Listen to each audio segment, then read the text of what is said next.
तर आतापर्यंत आपण इन्फेक्टिव्ह डिसीज संदर्भात इन्फॉर्मेशन घेतली पहिल्या 2 लेक्चर मध्ये. आता तिसऱ्या लेक्चर मध्ये आपण असे इम्पॉर्टंट डिसीज पाहू की जे आज आपल्या सभोवताली म्हणजे प्रेझेंट डे ला आपल्या सभोवताली आहे. आता यामध्ये फर्स्टली आपण डिस्कस करू अतिशय जीव घेणा आजार, तो कोणता आहे? डेंग्यू. जे की लहान मुलांमध्ये डेंग्यूचं प्रमाण आपल्याला जास्त दिसून येते आणि डेंग्यूचं लक्षण तर तुम्हाला माहितच आहे की अतिशय जास्त ताप येणे, बरोबर आहे का? शरीरामध्ये रक्तबिंबिका जे प्लेटलेट्स ते सुद्धा कमी होतात, ठीक आहे नाही? पेशंट जे आहे तो सातत्याने डॉक्टरच्या सुपरविजन मध्ये ठेवावा लागतो, आहे की नाही? जसं आपण त्याला ऍडमिट करणे म्हणतो. तर ठीक आहे. आता या डेंग्यू रोग जो आहे तर याचे व्हायरस जे आहे हा व्हायरस वेगळ्या प्रकारे, परंतु या व्हायरसला आपल्या बॉडीपर्यंत आणतो कोण? हे आणतात मॉस्किटो. म्हणजे डेंग्यू जे आहे हे विशिष्ट प्रकारचे डास आहेत पहा, त्यामध्ये एडिस इजिप्टी. कोणते आहे? एडिस इजिप्टी या कॅटेगरी मधले जे मॉस्किटोज आहे तर या मॉस्किटोनं जर आपल्याला चावलं, यांच्या बाईट थ्रू आपल्याला डेंग्यू हा डिसीज होतो. आणि जो पॅथोजन अर्थातच व्हायरस हे आपल्या बॉडीमध्ये एंटर करतात त्या व्हायरसचं नाव काय आहे? डेन 14. काय आहे? डेन 14.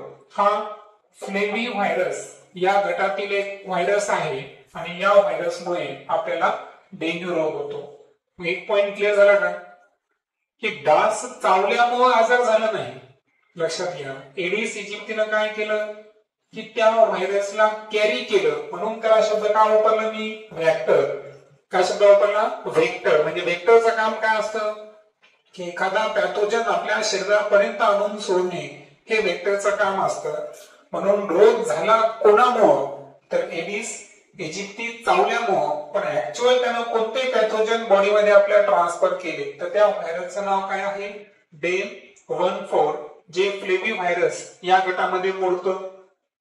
लक्षणं जर पाहिले तर अॅक्यूट फीवर अँड हेडेक म्हणजे तीव्र ताप आणि डोकेदुखी हे त्याचं पहिलं लक्षण आहे. डेंग्यूचं दुसरं लक्षण आहे ओमिटिंग, हे जास्त प्रमाणात होते. Pains in eye socket. आता हे जे आहे ना हे सर्वात प्रॉमिनंट असं हे लक्षण आहे. म्हणजे सर्वात महत्वाचं लक्षण जर कोणतं असेल डेंग्यू झाल्याचं तर जे आपले आय सॉकेट आहे म्हणजे डोळ्याची कोंबडी, जिथे आपले ऍक्च्युअल डोळे ज्या सॉकेट मध्ये प्लेस केले असतात त्या आय सॉकेट मध्ये पेन म्हणजे त्रास होणे, हे डेंग्यूचं अतिशय महत्वाचं मोस्ट प्रॉमिनंट असं म्हणजे सर्वात महत्वाचं असं लक्षण म्हणता येईल. Decrease in platelet count. बऱ्याच वेळेस तुम्ही ऐकलं की डेंग्यूच्या पेशंटला काय करावं लागतात? पेशा चढवावं लागतात. म्हणजे पेशा म्हणजे नेमकं काय? तर प्लेटलेट्सची संख्या त्यांच्यामध्ये कमी होते. म्हणजे डब्ल्यूबीसी आणि प्लेटलेट्स ते डीप जातात. डीप म्हणजे कमी होणे. मग डब्ल्यूबीसी तुम्हाला माहिती आहे की आपल्या शरीरातील काय त्या सैनिक पेशी आहेत, हे की नाही? आणि शरीरामध्ये रक्तबिंबिका म्हणजे प्लेटलेट्स हे सुद्धा महत्वाचा पार्ट असतो.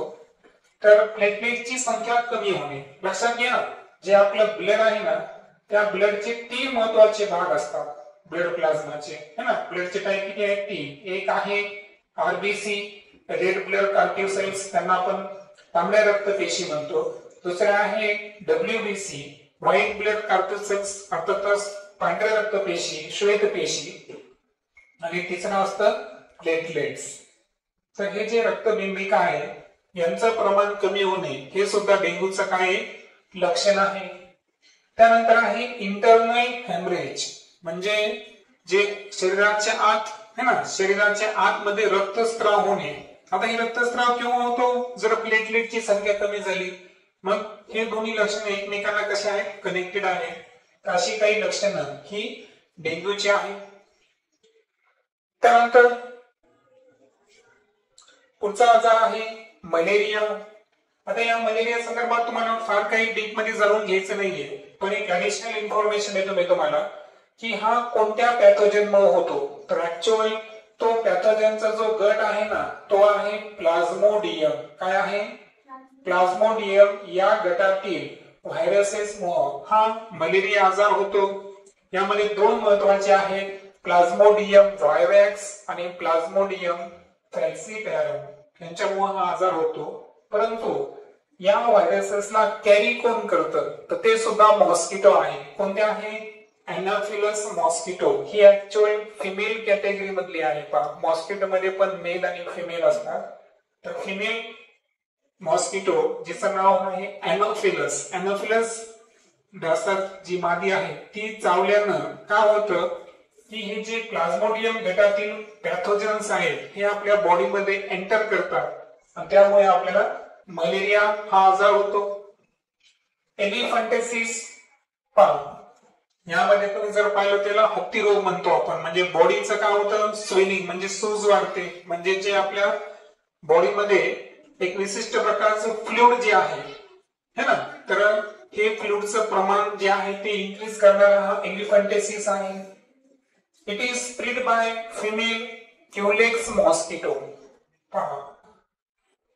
हा आजार सुद्धा डास चावल्यानंच होतो. यामध्ये सुद्धा जी मादी आहे डासातली तिचं नाव काय आहे? क्युलेक्स. तर क्युलेक्स डासाची मादी जी आहे ना त्यामुळे एलिफंटेसिस हा रोग जे आहे होतो. परंतु ऍक्च्युअल ती वेक्टर आहे ना, ती चावली म्हणजे आजार झाली नाही. तर ती चावल्यामुळे कोणते व्हायरस आपल्यामध्ये व्हायरस म्हणण्यापेक्षा वॉर्म म्हणू आपण, ते पॅरासिटिक वॉर्म है ना. तर पॅरासिटिक वॉर्म जे आहे ते आपल्या बॉडीमध्ये एंटर करतात. म्हणजे क्युलेक्स चावली, जसं आपण मलेरियामध्ये पाहिलं की प्लाझ्मोडियम जे आहे ते अॅनाफिलस डासामुळे आपल्या बॉडीमध्ये एंटर करायले आणि त्याच्यामुळे आपल्याला मलेरिया व्हायला. तर हे जे पॅरासिटिक वॉर्म आहे हे पॅरासिटिक वॉर्म आपल्या बॉडीमध्ये एंटर करतात कारण ते क्युलेक्स नावाची डासाची जी मादी आहे ती चावल्यामुळं आपल्याला तो आजार होतो आणि त्यानंतर आपले हात पाय सुजायला लागतात. तर हा एलिफंटेसिस रोग. त्यानंतर आता एक चार्ट मी तयार केला आहे की मॉस्किटोच्या संदर्भात सुद्धा दोन कॅटेगरीज आहेत. काही डास हे स्वच्छ पाण्यामध्ये असतात आणि काही हे डर्टी वॉटर म्हणजे घाण किंवा सांडपाण्यामध्ये असतात. क्लीन वॉटर मध्ये असणारे डास कोणते आहेत? तर पहिला आहे अॅनोफिलस. सांगा, अॅनोफिलस मुळे कोणता आजार झाला? मलेरिया. म्हणजे स्वच्छ पाण्यामध्ये वास्तव्य करणारे जे डास आहेत ते अॅनोफिलस आहे. दुसरा आहे एडिस. एडिस इजिप्ती कोणत्या रोगासाठी रिस्पॉन्सिबल होते? डेंग्यू. तर हे दोन्ही क्लीन वॉटर मधले आहेत. जर त्याच्यावर मी प्रश्न विचारले की क्लीन वॉटर मधले मॉस्किटो कोणते कोणते आहेत? कोणते आहेत? अॅनोफिलस ज्याच्यामुळे काय झाला होता? मलेरिया. आणि एडिस इजिप्ती त्याच्यामुळे काय झाला होता? डेंग्यू. आणि डर्टी वॉटर मधलं जर पाहिलं आपण तर क्युलेक्स. आणि क्युलेक्स मॉस्किटोमुळे कोणता आजार होतो आपल्याला? एलिफंटेसिस हत्ती रोग होतो. फायनली पाहू आपण स्वाईन फ्लू. आता स्वाईन फ्लू जो आहे त्याचे रिझन जर पाहिले आपण तर it occurs through pigs and humans. तर हा डुकरांद्वारे सुद्धा हा आजार पसरू शकतो किंवा ह्युमन्स एक मानवाकडून दुसऱ्या मानवाला सुद्धा हा आजार होऊ शकतो. तो आहे स्वाईन फ्लू. स्वाईन फ्लू हा सुद्धा व्हायरल डिसीज आहे. हा व्हायरसमुळेच होतो. आता प्रश्न असा आहे की हे जे व्हायरस आहे याचा प्रसार कसा होतो? म्हणजे एक जणाकडून दुसऱ्याकडे किंवा अॅनिमल्स टू ह्युमन हे कसं होतं? तर जे व्हायरस आहेत ना हे स्प्रेड होतात secretion of nose, throat, saliva. Nose म्हणजे नाक. नाकामध्ये सुद्धा काही विशिष्ट जे म्युकस वगैरे काही सबस्टन्स असतात त्याचं सिक्रेशन होतं. तर त्याच्यामध्ये हे व्हायरसेस असू शकतात. थ्रोट म्हणजे घसा. घसा जर आपण पाहिलं तर घशामध्ये काही आपलं ड्राय आहे का? नाही, थोडासा ओलसर असतो कारण त्याच्यामध्ये विशिष्ट सबस्टन्सचं सिक्रेशन होत असतं. तर त्यामध्ये सुद्धा या व्हायरसचं सिक्रेशन असू शकतं. सलाइवा हे कुठं आहे? आपली जी टंग आहे जीभ है ना, तर यामध्ये सलायवरी अमायलेज नावाचं एन्झाईम असतं. त्याच्यामुळं सलायवाचं टायलिनचं सिक्रेशन होतं ज्याला आपण मराठीमध्ये काय म्हणतो? लाळ. ओके, तर लक्षात आलं मग की स्वाईन फ्लूचे जे व्हायरस आहे हे कसे पसरतात? सिक्रेशन जे होतं सबस्टन्स हे नोज, थ्रोट, सलायवा यांच्या थ्रू होत असतं. लक्षणं जर पाहिजे आपण स्वाईन फ्लूची तर डिफिकल्टी इन ब्रिदिंग म्हणजे धाप लागणे, श्वास घेण्यामध्ये अडचण येणे है ना, प्रॉपर ब्रिदिंग होत नाही. श्वसन जे आहे ब्रिदिंग जे आपण ऑक्सिजन इनहेलेट करणे आणि CO2 एक्सेल करणं, तर या प्रोसेसमध्ये इथं डिफिकल्टी येते. सोअर थ्रोट म्हणजे घसा खवखायला लागतो म्हणजे कोरडा पडतो. बॉडी पेन्स आणि सर्वात महत्वाचं म्हणजे शरीराला त्रास सुद्धा खूप होतो. बॉडी पेन म्हणजे खूप अंग दुखायला लागतं. डायग्नोसिस जर पाहिलं आपण तर testing of liquid from throat of the patient, म्हणजे एखाद्या पेशंटला त्याची चाचणी करायची, आपल्याला निदान करायचं की त्याला स्वाईन फ्लू झाला आहे किंवा नाही. तर काही लक्षणं जर पेशंट मध्ये असतील ना तर डॉक्टर्स काय करतात की त्या पेशंटचा जो थ्रोट आहे घसा, त्या घशामधून एक लिक्विडचं सॅम्पल घेतात आणि त्या लिक्विडच्या सॅम्पलला टेस्टिंग साठी पाठवतात. आता ही टेस्टिंग जी आहे ह्या करणाऱ्या दोन संस्था आहेत आपल्या देशामध्ये. एक आहे NIV पुणे, जी की आपण या अगोदर शिकलेलो आहोत, नॅशनल इन्स्टिट्यूट ऑफ व्हायरोलॉजी है ना. तर ही पुणे इथली जी आपली शाखा आहे त्या संदर्भात काम करणारी संस्था हे त्या लिक्विडचं टेस्टिंग करते आणि त्याची रिपोर्ट देते की पेशंट स्वाईन फ्लू पॉझिटिव्ह आहे का निगेटिव्ह. पॉझिटिव्ह अर्थ याचा अर्थ काय, त्याला तो रोग झालेला आहे. आणि रिपोर्ट जर निगेटिव्ह आली, निगेटिव्ह रिपोर्टचा अर्थ काय असतो की त्या पेशंटला स्वाईन फ्लू नाहीये. दुसरा आहे NICD दिल्ली, तर national institute of communicable disease Delhi ही संस्था सुद्धा काय करते, हे जे लिक्विड आहे स्वाईन फ्लूच्या संदर्भात जे आपण थ्रोट पासून कलेक्ट केलं होतं तर त्यावरून स्वाईन फ्लूचं डायग्नोसिस करू शकते. ज्या व्हायरसेस मग हा स्वाईन फ्लू आजार होतो त्या व्हायरसचं नाव आहे इन्फ्लुएन्झा A आणि तो H1N1 या गटातील व्हायरस आहे. जसं की आपण वरी पाहिलं की पिग्स आणि ह्युमन फक्त तो ट्रान्सफर व्हायला, बरोबर, हे व्हेक्टर्स आहेत त्याचे, लक्षात आलं ना. पिग्स आणि ह्युमन्स जे आहेत हे कोण आहेत, व्हेक्टर्स आहेत. पण ऍक्च्युअल व्हायरस कोणता आहे तर इन्फ्लुएन्झा A H1N1 या गटातील व्हायरसेसमुळे स्वाईन फ्लू हा आजार आपल्याला होतो.